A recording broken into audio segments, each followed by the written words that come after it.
যেমন একজন বিজ্ঞানীর কথা বলি, ডক্টর মরিস বুকাইলি। তিনি যখন ফ্রান্সের একজন বিজ্ঞানী 1981 সালে ফেরাউনের লাশ মিশর থেকে নিয়ে আসা হলো ফ্রান্সের ল্যাবে পরীক্ষা নিরীক্ষা করার জন্য। ফেরাউনের লাশ, যে সমস্ত বিজ্ঞানীরা সেদিন ছিলেন তার মধ্যে ডক্টর মরিস বুকাইলিও অন্যতম। ডক্টর মরিস বুকাইলি ফেরাউনের লাশটা নিয়ে যখন গবেষণা করতেছিলেন, ফেরাউনের লাশের মধ্যে সামান্য কিছু লবণের কিছু চিহ্ন তিনি পেয়েছেন। তিনি ভাবছেন যে ফেরাউনের লাশে লবণের চিহ্ন কেন? ফেরাউন অনেক আগে মারা গিয়েছে,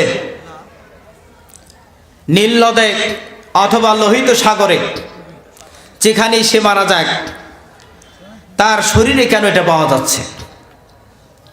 সেই সময় একজন মুসলমান ডক্টর মরিস বুকাইলিকে বলছেন, বিজ্ঞানী ডক্টর মরিস বুকাইলি, আপনি কি জানেন যে ফেরাউনের লাশ সম্পর্কে কোরআনুল কারীমের মধ্যে, মুসলমানদের কোরআনের মধ্যে এর প্রমাণ আছে? ডক্টর মরিস বুকাইলি বলছেন, ফেরাউন মারা গেছে কত আগে, আর এখন তার আমরা গবেষণা করছি। কোরআন এসেছে কত আগে, কোরআনের ভিতরে এর কথা কেমনে থাকে?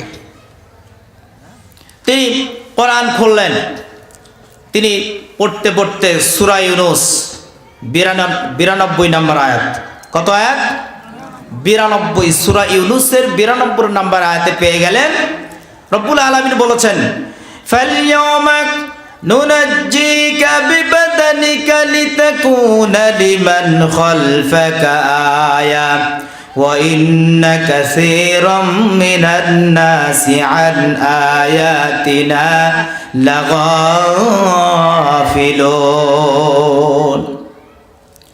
রব্বুল আলামিন বলেন, মুসা আলাইহিস সালামকে যখন ফেরাউন ধাওয়া করেছিল, তাকে আক্রমণ করার জন্য, তাকে অ্যারেস্ট করার জন্য, ধরার জন্য যখন ধাওয়া করেছিল, মুসা আলাইহিস সালাম তিনি পার হয়ে গেলেন, তিনি নীল নদ পার হয়ে ওপারে চলে গেলেন। ফেরাউন তার দলবল নিয়ে, সৈনিকদের নিয়ে, সৈন্যবাহিনী নিয়ে যখন তার পিছু যাওয়ার চেষ্টা করেছে, নদীর মাঝখানে যখন গেলেন, আল্লাহ পাক বললেন, নদীরে পানি আগের মতো হয়ে যাও।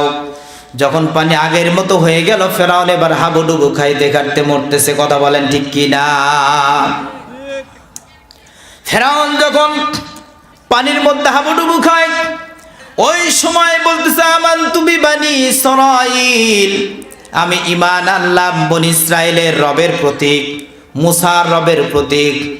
রব্বুল আলামিন বললেন, এখন ঈমান আনলে আর হবে না, এখন তওবা করার আর সুযোগ নাই। সুযোগ বহু ছিল, সেই সময় তুমি সুযোগ কাজে লাগাও নাই, এখন তুমি মরে যাচ্ছ, এই জন্য বলতেছো আমানতু বিল্লাহ। মৃত্যুর সময় যখন আপনার হায়াত শেষ হয়ে গিয়েছে, আপনি বুঝতে পারতেছেন আর সময় আমার নাই, সেই সময় যদি তওবা করেন, তওবা কবুল হবে না। কারণ আল্লাহ পাক বারবার আপনাকে সুযোগ দিচ্ছেন, আমাদেরকে সুযোগ দিচ্ছেন। জীবনের শুরু থেকে শেষ মুহূর্ত পর্যন্ত আল্লাহ রাব্বুল আলামিন সুযোগ দিয়েছেন, তওবা করো, ফিরে আসো, তুমি ঈমান আনো, আর ঈমান আনে আমল করতে থাকো, কোরআন সুন্নাহ অনুযায়ী আমল করতে থাকো, হাদিস অনুযায়ী আমল করতে থাকো। কিন্তু আমার 40 বছর, 50 বছর, 60 বছর সময় পার করে দিলাম, আমি ঈমান আনলাম না, আমল করলাম না, নামাজ পড়লাম না। যখন দেখতেছি আমি এখন মরে যাব, সেই সময় যদি ঈমান আনতে যাই, তওবা করি, আল্লাহর ফেরেশতারা ডেকে ডেকে বলতে, বান্দা, ও আল্লাহর বান্দা, এখন আর সময় নাই। ফেরাউন যখন ডুবে মরতেছে, এবার বলতেছে, আমানতু বিল্লাহ, ঈমান আনলাম আল্লাহর প্রতীক, বিবানি ইসরাঈল, আমানতু বিবানি ইসরাঈল ও মুসা এবং বনি ইসরাঈলের রবের প্রতি ঈমান আনলাম। জিবরিল আমিন বললেন, কাদা হাতে নিয়ে মুখের দিকে ছুঁড়ে মেরে বলতেছে, বদমাইশ, এতদিন ষড়যন্ত্র করছিস মুসা নবীকে মারার জন্য, এখনো আসছিলি মারার জন্য, কিন্তু নিজেই যখন ধরা খেয়ে গেলি এখন বলতেছিস যে আমি ঈমান আনলাম, কিন্তু এখন ঈমান আনার আর সময় নাই। ডুবে মারলেন এই জালেমকে। রব্বুল আলামিন কুরআনুল কারীমের ২৭টি সূরার মধ্যে ৭৫ জায়গায় ফেরাউনের কথা বলেছেন। এত জায়গায় এক অন্য কোনো ব্যক্তির নাম ধরে আল্লাহ রব্বুল আলামিন বলেন নাই, যত জায়গায় ফেরাউনের কথা বলেছেন।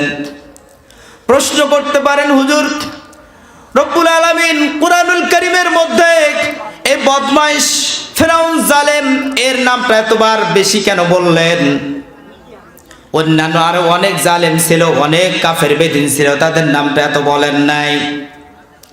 রব্বুল আলামিন ফেরাউনের নামটা এত বেশি এই জন্য দিয়েছেন যে ফেরাউনের অনুসারী কিয়ামত পর্যন্ত আরো অনেক আসবে, তাদেরকে এই নামটা শোনানোর দরকার আছে। কথা বলেন ঠিক কি না? রব্বুল আলামিন জানেন ফেরাউন মরে গেল, নীল নদের মধ্যে চুবড়িয়ে তাকে মারা হলো। কিন্তু ফেরাউন একা শেষ হলেও ফেরাউনের নাতি পুতি বংশধর কিয়ামত পর্যন্ত আসবে। বিভিন্ন দেশে বিভিন্ন জায়গায় ক্ষমতাবান হবে ফেরাউন। ওই ফেরাউনদেরকে এই ঘটনা জানানোর জন্য নিদর্শন স্বরূপ রব্বুল আলামিন কুরআনুল কারীমে ৭৫ বার ফেরাউনের নাম উল্লেখ করেছে। আমার ভাইরা, আমার বাংলার জমিনে বর্তমান সদ্য পদত্যাগ করা পালিয়ে যাওয়া প্রধানমন্ত্রী এই এক ফেরাউন। এরপরে আপনার ভারতের জমিনে বর্তমান এক ফেরাউন আছে না নাই? মোদী সরকারে এক ফেরাউন। এরকম ফেরাউন কিয়ামত পর্যন্ত আসবে। মনে করেন না এরা গেলেই শেষ না, আরো ফেরাউন তৈরি হয়ে যাবে, আরো ফেরাউন তৈরি হবে।